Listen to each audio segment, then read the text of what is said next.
Hello, my name is Alyssa, the Artsy sister, and we're reading Saturnastra Marduke. This is Chapter 8, Part 3. The second time I awoke, Kanon was gone. Many years would pass by before I would see him again. On the next day, I was excused from my guard duties. They held my stepfather's funeral at sunset. That day, I wore black. This was unusual because in the region, red was the color of mourning. But I didn't know this.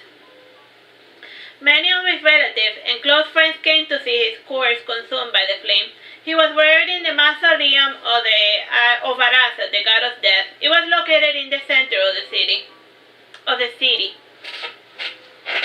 During the proceeding, I saw Alyssa among the crowd. She had grown up a lot since last I'd seen her. She was a head taller than me. She wore a dress whose top was white and the skirt was a deep blue.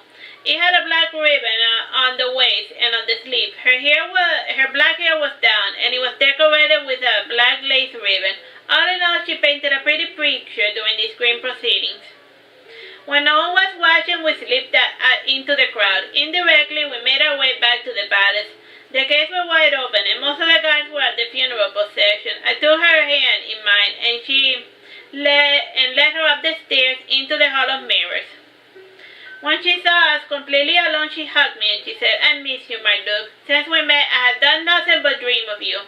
Returning her hug, I said, "I know it was cruel of me, but I dreamt of you many times as well."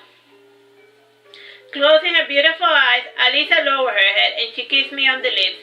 That kiss tasted like honey, and I returned the kiss as well, and I said, "Yes, it was very cruel of me to dream of you."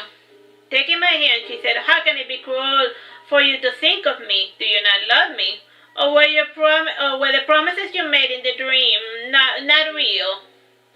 "I do love you. I love you since the first day I met you," I answered. This made her face blush.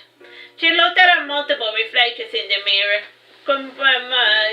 Given a slight inflection in her voice, she said, "Yes, I must be dreaming." I took her hands in mine, and we danced across the hall of mirror. All the while she hummed the music that we shared in the dream world. We danced for an hour that seemed like an eternity. When we stopped, we kissed again. Tired, we sat before the mirrors, and we looked at our reflection. All the while we held each other.